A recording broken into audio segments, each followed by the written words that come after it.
Alexander. I hope so. You look like you got a lot of money, so I didn't know you, right?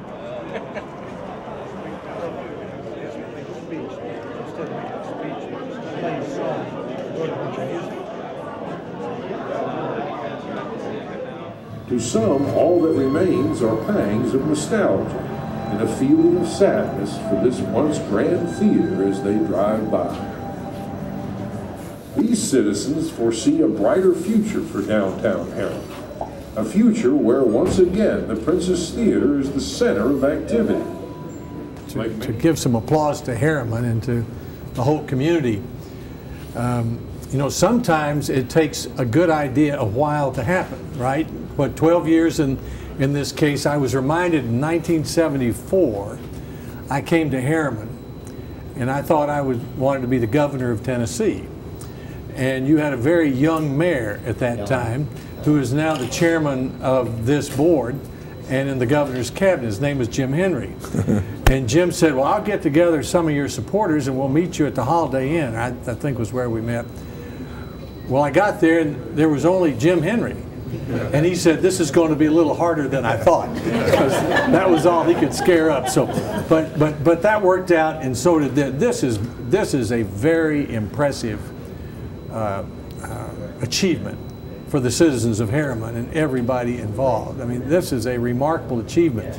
And it just goes to show that most good ideas fail for lack of the idea. I mean, if you have a really good idea like this and you just put it out there, that sooner or later something good is going to happen with it.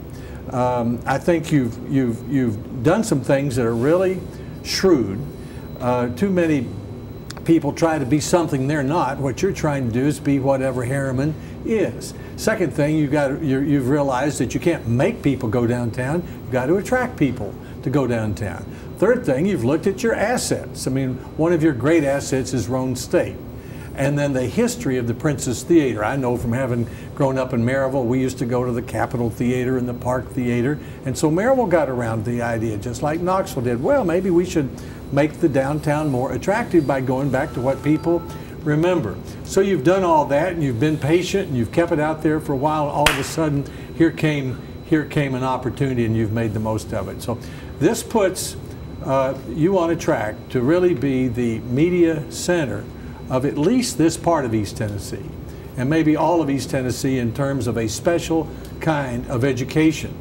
Roane State will attract students who will maybe not finish their work here in 2 years. Maybe they'll start in high school like some of those I just met, spend a couple of years at Roane State, then maybe they'll go on to a 4-year institution, and then maybe we'll be watching them on the evening news, or maybe the evening news will be broadcast from Harriman. Right. We'll find out.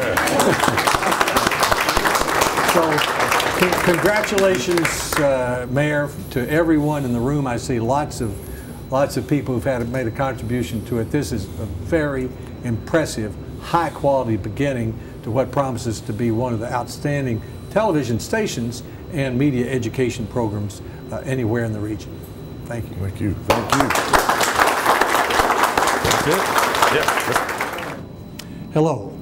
I'm Lamar Alexander, and you're watching Harriman Roane State Channel 15. Sue Ellen, this is very impressive. Well, you picked a good day for this. Beautiful. It is. I was just telling someone I saw Bill Haslam on television this weekend twice, and he was talking. You'll walk in here and there'll be monitors that you push a button and it'll say Kingston, Fort Southwest Point, and it'll have a small video that'll be produced by high school and Roane State students. So you'll have videos like that throughout that'll highlight. So what you see now is a bunch of scaffolding so the workers can install the ductwork and the electrical and the sprinklers, all the things that old the walls and the ceiling had a very elaborate paint pattern. I don't know if you saw that, but that will all be restored. This was really an incredible piece of architecture for its time. It seats a little over 700, and so it'll be able to accommodate plays, movies, concerts, all kinds of public functions. So it really is a public building in the truest sense. And you're absolutely right about it being an asset for economic development. That's its real importance, not just as an old theater or work of architecture. It's really about what it will help this town do to restore the vitality that's been lost over time. So the conference center actually is another building that's attached. This will be used as a meeting hall so that when you have a public event, you can have This would be here. a good place to have it. That's correct. And the theater, because it's next door, will be hooked up and can film from here. So it's really an unusual 700 is a pretty good, It's pretty good similar number. to the Bijou in Knoxville. We have two small buildings next door that we've joined into this building to provide the additional restrooms, lobby space, elevator space. There's a green room and dressing rooms and a set design and storage space. So it's a full purpose, multi-purpose. When do you expect to be done? A couple of months. That believe it or not. quickly? Oh yes. It's really beginning just now to come together. As you said, it takes a long time to get it started. The construction actually goes pretty quickly when you get to this stage. Congratulations. Thank you so much. 12 years, it takes a little while, right? Thank you.